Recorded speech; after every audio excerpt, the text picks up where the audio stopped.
നമസ്കാരം.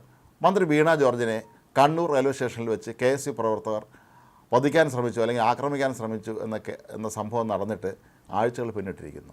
പക്ഷേ ഇപ്പോഴും മന്ത്രിയുടെ മൊഴി പോലീസ് എടുത്തിട്ടില്ല എന്നുള്ളതാണ് ഇതിൽ ഏറ്റവും രസകരമായ കാര്യം. കഴിഞ്ഞ ദിവസം കേസിൽ അറസ്റ്റിലായ KSU പ്രവർത്തകരുടെ ജാമ്യാപേക്ഷ പരിഗണിക്കുന്ന വേളയിൽ കോടതി തന്നെ ഇക്കാര്യം ചോദിക്കുകയും ചെയ്തിട്ടുണ്ട്. അത് എന്തുകൊണ്ടാണ് മന്ത്രിയുടെ മൊഴി എടുക്കാത്തത് എന്ന്. മാത്രമല്ല, പോലീസിന് ഇന്നലെ ഒരു കാര്യം സമ്മതിക്കേണ്ടി വന്നത് ഇവരുടെ കയ്യിൽ മാരകായുധങ്ങളൊന്നും തന്നെ ഇല്ലായിരുന്നു എന്നാണ്. അവർ കൊടി പിടിച്ചുകൊണ്ട് മാത്രം വന്ന് അവിടെ പ്രതിഷേധിക്കുകയായിരുന്നു. എല്ലാ ദൃശ്യങ്ങളും നമ്മൾ കണ്ടതാണ്. റെയിൽവേ സ്റ്റേഷനിൽ ഉണ്ടായിരുന്ന CCTV ദൃശ്യങ്ങളൊന്നും തന്നെ ഇവരാരും മന്ത്രിയെ നേരിട്ട് എന്ന് അവരെ കായികമായി ആക്രമിക്കുന്നത് നമുക്ക് കാണാൻ കഴിയുകയില്ല. ഏതായാലും അവിടെ ഉണ്ടായിരുന്ന CCTV ക്യാമറകളൊക്കെ തന്നെ കേന്ദ്ര സർക്കാരിൻ്റേതായതുകൊണ്ട് ഇവർക്ക് അതിനെ ഡിലീറ്റ് ചെയ്ത് കളയാനും ഇനിയും പോലീസിന് കഴിഞ്ഞിട്ടുമില്ല. അപ്പോൾ അതുകൊണ്ട് തന്നെ കൃത്യമായി ഈ ദൃശ്യങ്ങളുടെ കൂടി അടിസ്ഥാനത്തിൽ കാര്യങ്ങൾ അന്വേഷണം മുന്നോട്ട് പോവുകയാണെങ്കിൽ മന്ത്രി വെട്ടിലാകും. തെരഞ്ഞെടുപ്പിന് തങ്ങൾക്ക് വലിയ തോതിലുള്ള തിരിച്ചടി നേരിടേണ്ടി വരും എന്നുള്ള തിരിച്ചറിവിൽ നിന്ന് തന്നെ ആയിരിക്കാം ഒരുപക്ഷെ സർക്കാർ പോലീസിന് ഇക്കാര്യത്തിൽ കർശന നിർദ്ദേശം നൽകിയിട്ടുള്ളത് എന്ന് തന്നെ വേണം കരുതാൻ. സംഭവം നടന്ന ദിവസം എന്തൊരു ബഹളമായിരുന്നു നമുക്ക് ഓർമ്മയുണ്ട്. CPMൻ്റെ വളരെ മുതിർന്ന നേതാവായ MV ജയരാജൻ തന്നെ പറഞ്ഞത് അവരെ കഴുത്ത് മുറുക്കി കൊല്ലാൻ നോക്കി എന്ന് പറയുന്നുണ്ട്. മാരകായുധം കൊണ്ട് കഴുത്തിൽ കുത്താൻ നോക്കി എന്ന് പറയുന്നുണ്ട്. അങ്ങനെ ഒരുപാട് നേതാക്കന്മാർ ഒരുപാട് വിശദീകരണങ്ങളാണ് നൽകിയത്. ഈ ഒരു ആക്രമണം നടന്നു എന്നുള്ളതിൻ്റെ പേരിൽ കേരളത്തിൽ ഉടനീളം വ്യാപകമായ തോതിലുള്ള അക്രമം വന്ന് SFIക്കാരും DYFIക്കാരും ഒക്കെ തന്നെ നടത്തിയിരുന്നു. പക്ഷേ എന്നിട്ടൊന്നും തന്നെ ഇത്രയും നാൾ കഴിഞ്ഞിട്ടും ഈ കേസിൽ മന്ത്രിയുടെ മൊഴി എന്തുകൊണ്ട് എടുത്തില്ല എന്നുള്ളതിന് മാത്രം കേരള പോലീസിന് ഇപ്പോൾ ഉത്തരമില്ലാത്ത അവസ്ഥയാണ്. മന്ത്രി ആക്രമണത്തിന് വിധേയമായി എങ്കിൽ മന്ത്രി ഈ ആക്രമണത്തിൻ്റെ ഇരയാണ്.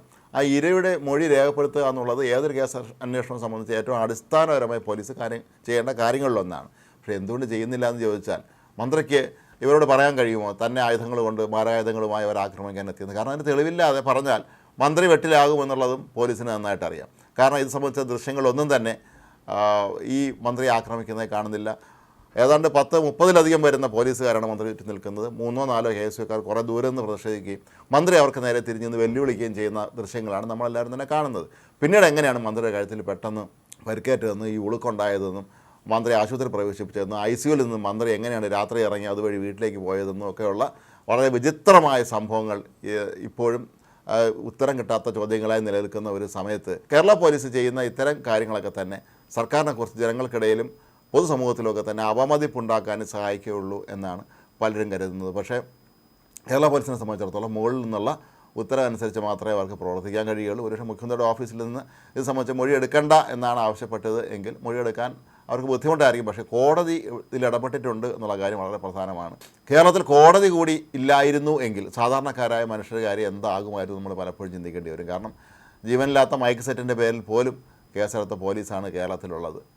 ഈ ഒരു സന്ദർഭത്തിൽ ഈ മന്ത്രി അന്നവിടെ കാട്ടിയതെല്ലാം തന്നെ വെറും പൊറാട്ട് നാടകമായിരുന്നു എന്നുള്ള പ്രതിപക്ഷത്തിൻ്റെ വാർത്ത ശരിവയ്ക്കുന്ന രീതിയിലേക്കാണ് ഇപ്പോൾ ഈ കേസുമായി ബന്ധപ്പെട്ട അന്വേഷണം പോകുന്നത്. ഏതായാലും KSU പ്രവർത്തകരെ സംബന്ധിച്ചിടത്തോളം അവർക്ക് ചെയ്യാത്ത കുറ്റത്തിന് ജയിലിൽ കിടക്കേണ്ടി വന്ന അവസ്ഥയാണ് ഉണ്ടായിട്ടുള്ളത്. ഒരുപക്ഷെ അവർ ഇതിൻ്റെ പേരിൽ ഇനി നിയമ നടപടിക്ക് ഒരുങ്ങിയാൽ ശരിക്കും അന്ന് കുരുക്കിലാകാൻ പോകുന്നത് ഈ മന്ത്രിയും കണ്ണൂരിലെ പോലീസ് ഉദ്യോഗസ്ഥന്മാരും ആയിരിക്കും എന്നുള്ള കാര്യവും ഉറപ്പാണ്.